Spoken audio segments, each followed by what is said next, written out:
నమస్కారం. ఆశీనులు కండి. ఏంటి విశేషాలు?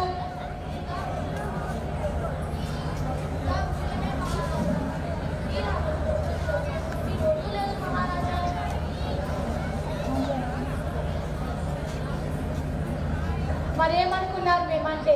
ఈ రాజ్యాన్ని ఎంతో విస్తరించాము, ప్రజలను కన్న బిడ్డలాగా చూసుకున్నాము.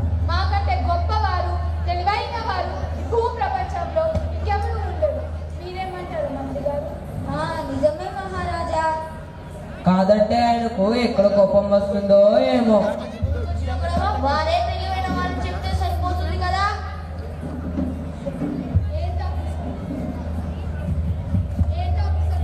ఏమీ లేదు మహారాజా, మీరే గొప్పవారని తెలివైన వారని అనుకుంటున్నాము.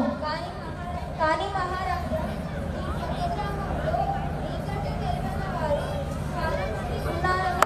మహారాజా కొంత సమయం తీసుకొని వారిని తెలివితేటలు పరీక్షించగలరని నా మనవి. ఏంటి? ఈ పక్క గ్రామంలో మాకంటే తెలివైన వారు? సరే, ఇప్పుడే వెళ్ళి పరీక్షించు. ప్రభు ఇలాగే వెళ్ళకండి. ఒక సామాన్య వ్యక్తిగా వెళ్ళండి, లేకపోతే మీరు రాజుగారని, మీరే తెలివైన వారని అంటారు. అవును ప్రభు, నిజమే. మారువేషంలో అయితే వారి తెలివితేటలు క్షుణ్ణంగా తెలుస్తాయి. సరే, అలాగే వెళ్తాం.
ఆ విషయాలన్నీ తర్వాత, ముందు మీకు ఏ పాటి తెలివితేటలు ఉన్నాయో నిరూపించుకోండి. ముందు 3 ప్రశ్నలు అడుగుతాను, చేతులైతే సమాధానం చెప్పండి, చూద్దాం. ఈ సృష్టిలో అన్నిటికంటే వేగమైనది ఏంటి? గాలి. అన్నిటికంటే ఉత్తమమైన జలం? గంగాజలం. ఓహో, ఇప్పుడు కుంభమేళా జరుగుతుందని చెప్తున్నావా?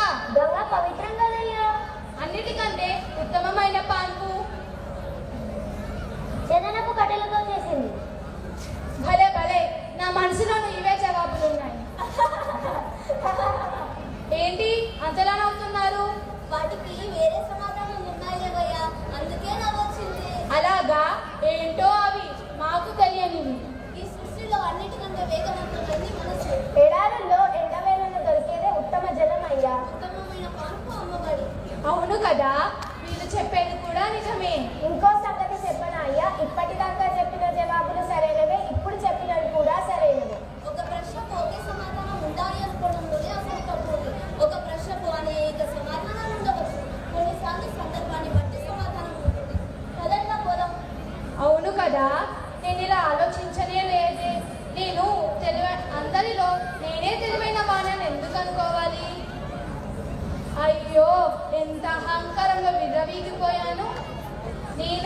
నేను చెప్పిందే సరైనది, నా తెలివితేటలకు ఎవరు సాటి లేరని మూర్ఖత్వం నాలో ఎంత పేరుకపోయింది. ఈ రైతులు నాకు కవ్వింపు కలిగించారు. వీళ్ళకు సరైన బహుమానాలు ఇవ్వాల్సిందే. ముందు రాజ్యానికి వెళ్దాం.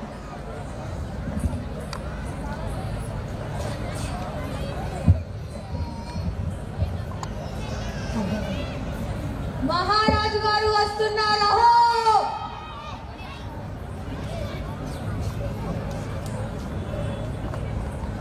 నమస్కారములు మహారాజా.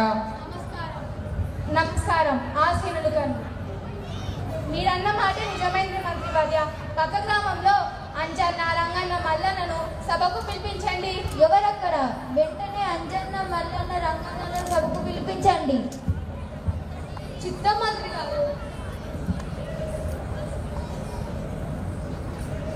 మిమ్మల్ని మహారాజు గారు పిలుస్తున్నారు. వెళ్దాం పదండి.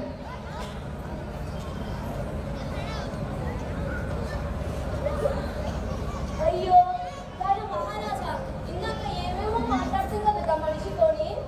బామ్మో, ఇప్పుడు ఏమవుతుందో ఏమో. రండి.